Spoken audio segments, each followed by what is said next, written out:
Ljudi su se oduvijek trudili kako da na najlakši način obavljaju računske operacije. Davno prije pojave računara, kakve danas poznajemo, pravili su razna pomagala koja su im pomagala pri računanju. Prvo pomagalo za računanje bio je abak, latinski abakus. Bio je star približno oko 5000 godina. Abak je praktično jednostavno pomagalo sastavljeno od kuglica koje su nanizane na niz nekoliko paralelnih žica. Abak je lagan, malih dimenzija, jeftin, jednostavan za proizvodnju i svakom pristupačan. Uz to, za rad sa abakom ne treba biti pismen. Na dalekom je istoku abak ostao u širokoj upotrebi do današnjih dana, dok su ga Evropljani uglavnom prestali koristiti krajem 17. stoljeća uvođenjem arapskih brojeva i računanja na papiru. Tokom 17. stoljeća tehnologija mašina i procvat tehničkih nauka omogućavaju razvoj prvih mehaničkih mašina za računanje. Škot John Napier pronalazi logaritme i 1614. godine objavljuje prve logaritamske tablice.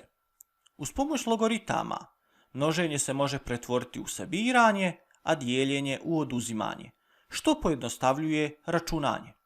To je omogućilo izradu logaritamskih računara, kod nas poznatih pod nazivom šiber. Održali su se sve do 80. godina 20. stoljeća, kada su ih u potpunosti zamijenili elektronički kalkulatori. Mehaničke mašine. Među prvim poznatim mehaničkim kalkulatorima, koji su bili sastavljeni od mnoštva zupčanika, bio je kalkulator francuskog naučnika Blaisa Pascala, kojeg je napravio davne 1642. godine. Ovaj kalkulator je mogao sabirati i oduzimati, a po svom izumitelju je dobio ime Paskalina. Nekoliko godina kasnije, tačnije 1671. godine, njemački naučnik Wilhelm von Leibniz osmislio je mehaničku mašinu koja je mogla obavljati sve 4 računske operacije i čak vaditi drugi korijen. Princip rada obje mašine je bio baziran na spregnutim zupčanicima. 1820. godine Charles Babbage je u Engleskoj osmislio diferencijalni stroj za računanje, koji je trebao izračunavati vrijednosti logaritma. Kako je stroj trebao biti izrađen od mnogo složenih mehaničkih dijelova, zbog tehnoloških mogućnosti toga doba i finansijskih poteškoća nikad nije u potpunosti dovršen. Sve naprave toga doba imali su jedan veliki nedostatak. Mogle su izvoditi samo operacije za koje su bili napravljeni. Taj je nedostatak uočio Charles Babbage, te je 1833. godine osmislio analitički stroj za računanje koji je bio u stanju rješavati različite zadatke. To jest, trebao je da bude programabilan. To je značilo da se bez promjene građe stroja, a uz pomoć programa, stroj može promijeniti način rada. Ovaj stroj se smatra pretečom savremenih računara. Analitički stroj je imao sve elemente savremenih računara: ulaznu komponentu, memoriju, centralnu jedinicu za obradu podataka, program i izlaznu komponentu. Pošto je stroj trebao biti sačinjen od oko 50.000 složenih mehaničkih dijelova, poluga i zupčanika, zbog tehnoloških mogućnosti toga doba nikad nije u potpunosti ostvaren. Većina ljudi oko Babbagea nije shvatala važnost njegovog rada, pa je izostala potrebna finansijska pomoć. Jedina osoba koja je doista shvatala o kakvom je stroju riječ bila je Ada Byron, britanska matematičarka koja je pisala članke o analitičkom stroju i programe za njega. Zbog toga se Ada Byron smatra prvom programerkom, pa je i jedan programski jezik nazvan upravo po njoj. Kada je Babbage duboko razočaran i ogorčen umro, u javnosti je bio gotovo nepoznat. Danas, jedan krater na mjesecu ima upravo njegovo ime. Ipak ideja koju je Babbage dao poslužila je kao model računara kakve danas poznajemo. Elektromehaničke mašine. Primjena električne energije omogućila je Hermanu Holleritu da 1887. godine izradi električni sortirni stroj. Ovu mašinu možemo smatrati prvom modernom mašinom za obradu podataka. Njime je 1890. godine riješen problem obrade rezultata popisa stanovništva u Americi. Obrada rezultata popisa stanovništva je obično trajala nekoliko godina, a primjenom sortirnog stroja i bušenih kartica kao medija za pohranu podataka, obrada je svedena na samo 3 mjeseca. Pošto je Holleritov izum imao praktičnu korist, počela je komercijalna proizvodnja električnih sortirnih mašina. Holleritovi su se strojevi uskoro počeli iznajmljivati velikim firmama, kao što su željeznice, osiguravajući zavodi itd., pa Holleritova firma Tabulating Machine Company, osnovana 1896. godine, vrlo uspješno posluje. Nakon udruživanja sa nekoliko drugih firmi, 1924. godine firma mijenja naziv u IBM, što je skraćenica engleske riječi International Business Machine, i u sljedećih 50 godina postaje najvećom svjetskom firmom za proizvodnju i primjenu računara. Događaj koji je presudno uticao na nagli razvoj mašina za računanje jeste Drugi svjetski rat. Pri izradi oruđa za ratne potrebe trebalo je mnogo računati. Kako tada nisu postojali računari, ljudi su računali ručno uz pomoć mehaničkih kalkulatora. Proračuni koji su se izvodili i nisu bili toliko složeni, ali se radilo o mnogo računskih operacija koje je trebalo obaviti. Posebno je mnogo računanja bilo u balističkim proračunima za artiljerijsko oruđe te pri konstrukciji aviona. Količina je potrebnog računanja tako porasla da je, na primjer, 1944. godine u Sjedinjenim Američkim Državama broj proizvodnje topova ovisio o tome kako su brzo ljudi mogli računati.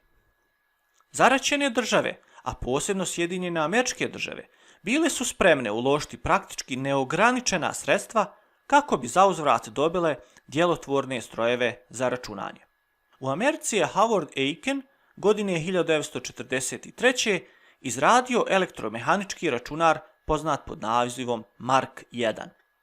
Taj div od računara bio je dugačak 17 metara, visok 2,5 metra, težio je 5 tona, a imao je približno 765.000 dijelova. Ovaj računar je bio mnogo pouzdaniji u radu od svih prethodnih. Sastojao se od prekidača za unos podataka, releja, osovina i poluga. Računar je u jednoj sekundi mogao sabirati i oduzimati 3 broja.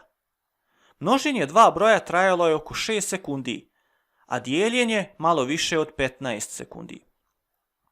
Računanje trigonometrijskih i logoritamskih funkcija trajalo je više od minute. Glavna prednost ovoga računara prema svim prethodnim bio je automatski rad, to jest mogućnost računanja složenih funkcija bez ručnog uplitanja čovjeka. U Velikoj Britaniji je za vojne potrebe skupina stručnjaka izradila elektromehanički stroj Colossus, u kome su se po prvi put pojavile elektroničke cijevi. Elektroničke cijevi su mogle obavljati istu funkciju kao i releji, ali mnogo brže jer nisu imale pokretnih dijelova. Colossus je pušten u rad 1943. godine. Colossus je stvoren kao odgovor na njemački stroj za šifriranje vojnih poruka pod nazivom Enigma.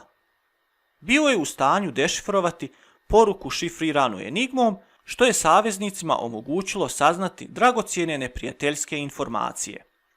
Postojanje računara Colossus bio je strogo čuvana tajna sve do kraja 20. stoljeća. Važnu ulogu pri gradnji tog stroja imao je britanski matematičar Alan Turing.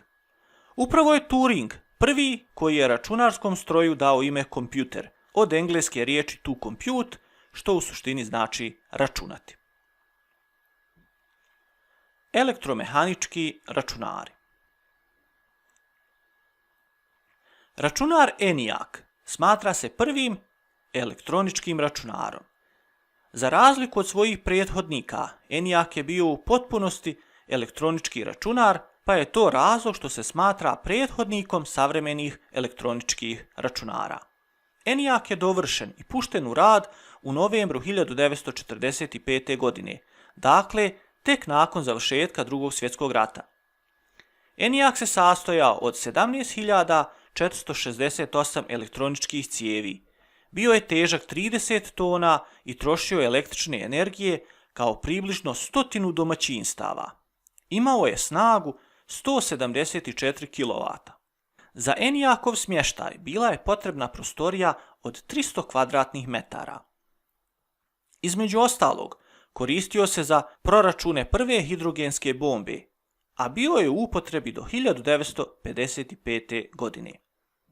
Tokom rada na ENIAC-u uočena su dva velika nedostatka: mala memorija i mogućnost rješavanja samo dva zadatka za koje je bio napravljen. Za druge zadatke trebalo je prespojiti mnogo žica i djelomično preraditi mašinu. Iako je ENIAC sa današnjeg gledišta računao vrlo sporo, za ono je doba bio veliki doseg nauke i tehnologije. Kako brzo tehnologija napreduje, najbolje govori podatak da je danas najjeftiniji i najjednostavniji džepni kalkulator mnogo brži i većih mogućnosti računanja od ENIAC-a. Interesantno je napomenuti da je prvi kvar na elektroničkim računarima uzrokovala mala buba koja je ušla u računar i izazvala kratki spoj. Od tada pa do danas se greške na računarskom sistemu nazivaju bug, što na engleskom jeziku znači buba.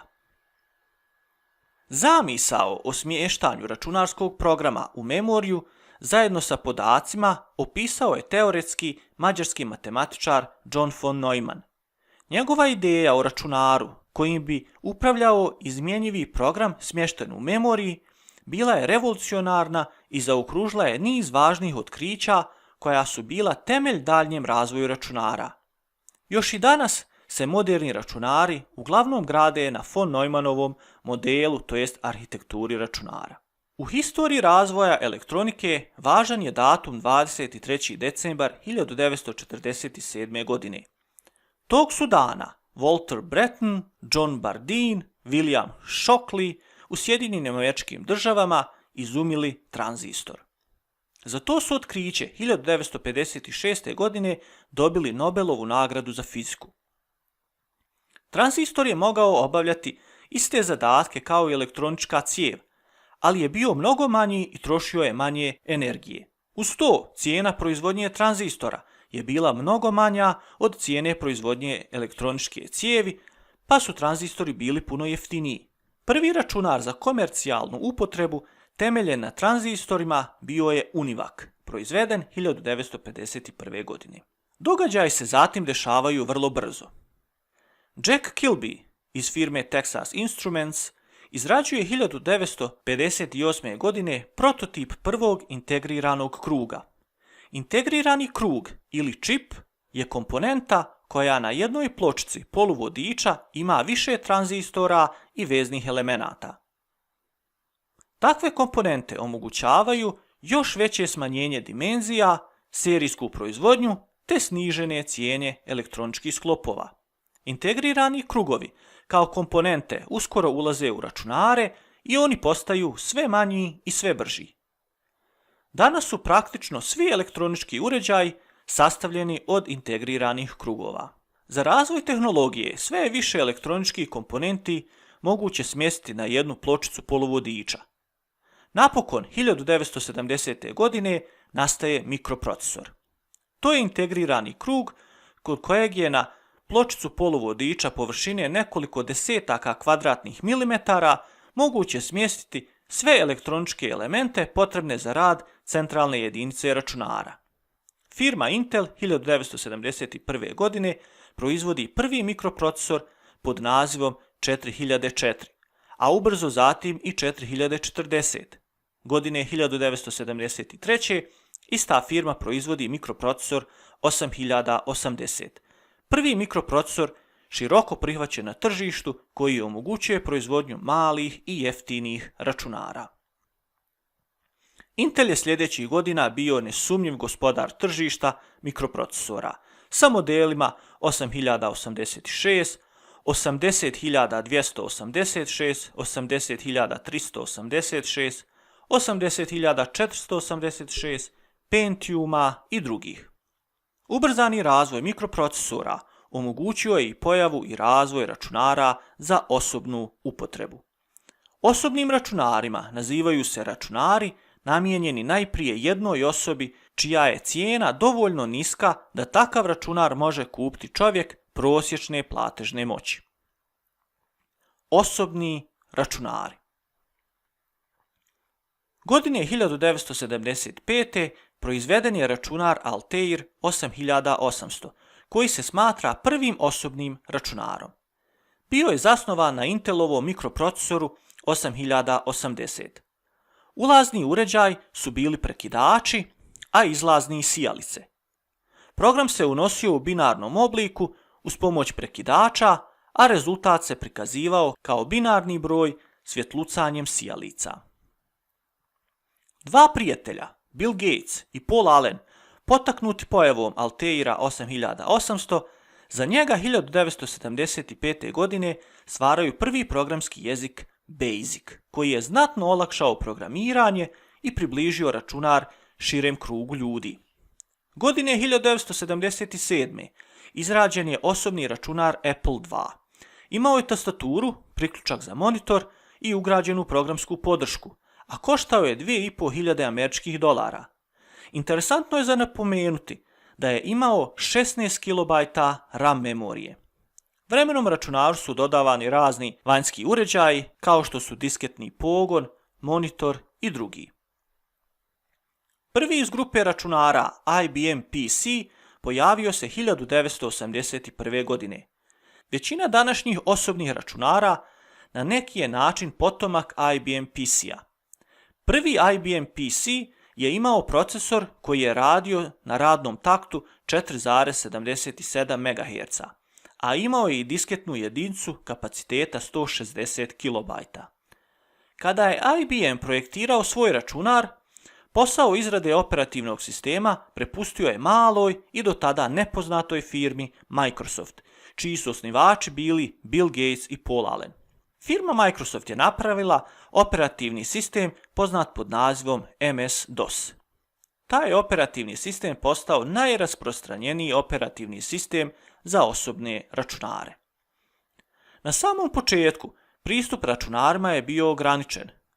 Razlog je bio što ih je bilo malo, bili su vrlo skupi i što je raditi sa njima znalo vrlo malo visokostručnih ljudi. Veliki korak u popularizaciji računara učinili su operativni sistemi sa grafičkim korisničkim okruženjem, koji komuniciraju sa korisnikom slikovnim simbolima. Upotreba takvih operativnih sistema je znatno ubrzala i olakšala učenje i rad sa računarima, pa su oni postali pristupačni velikom broju ljudi koji više nisu morali biti stručnjaci. Firma Apple je 1983. stvorila prvi osobni računar sa grafičkim korisničkim okruženjem pod nazivom Lisa, a kod sljedećeg modela Macintosha po prvi put je korišten miš kao pokazni uređaj. Računar je doživio veliki uspjeh jer je rad sa njim bio mnogo lakši i prirodniji nego sa računarima bez miša i bez grafičkog korisničkog okruženja. Firma Microsoft je odgovorila razvojem svog operativnog sistema sa grafičkim korisničkim okruženjem koji je dobio naziv Windows. Taj je operativni sistem u svojim raznim verzijama danas najrasprostranjeniji operativni sistem za osobne računare. Početkom 1990-ih mnogi su imali osobne računare koje su pokušavali na razne načine povezati kako bi mogli razmjenjivati informacije. Osobni računari su u to doba postali dovoljno jeftini i dovoljno snažni da je zamisao o njihovom povezivanju postala praktično ostvariva. Sistem koji je na relativno jeftin i sa gledišta korisnika jednostavan način povezao računare naziva se internet. Iako je postojao i prije, početkom 1990-ih, internet postaje vrlo popularan. Početkom 21. stoljeća internet je bez sumnje najvažnije tehnološko dostignuće sa još nesagledivim posljedicama za ljudsko društvo. Internet je sistem koji povezuje računare diljem svijeta i to na takav način da je njegova upotreba jeftina i jednostavna. Prvi put u historiji čovječanstva moguće je jeftino i jednostavno komunicirati bez obzira na udaljenost i geografski položaj. Prvi put je moguće brzo i jeftino doći do najrazličitijih informacija.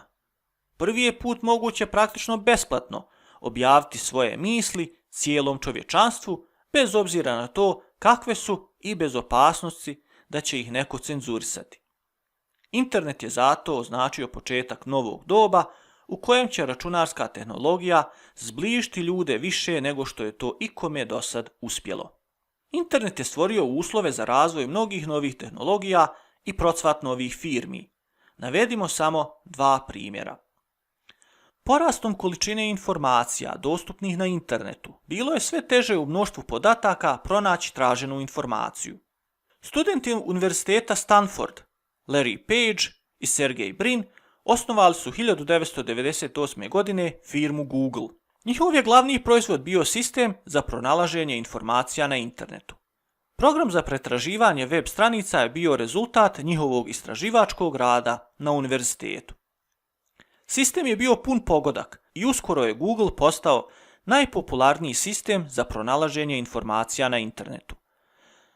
Početkom 2020. godine firma Google je na tržištu vrijedila više od 160 biliona američkih dolara. Student Univerziteta Harvard u Sjedinjenim Američkim Državama, Mark Zuckerberg, želio je omogućiti druženje na internetu pa je stvorio web stranice i prikladne programe za međusobno dopisivanje, razmjenu tekstova i slika, stvaranje interesnih grupa i sl. Na samom početku je sistem bio namijenjen samo dijelu studenata Harvarda, zatim svim studentima Harvarda i na kraju svim starijim od 13 godina bez obzira gdje se nalaze. Korisnici su se mogli povezati u skupine prema interesima, školi koju pohađaju, rodbinskim vezama i nekom drugom kriteriju. Sistem je javno objavljen 2004. godine na web stranicama pod nazivom Facebook. Sredinom 2020. godine Facebook ima oko 2,6 milijardi korisnika, a vrijednost firme je bila oko 622 milijarde američkih dolara.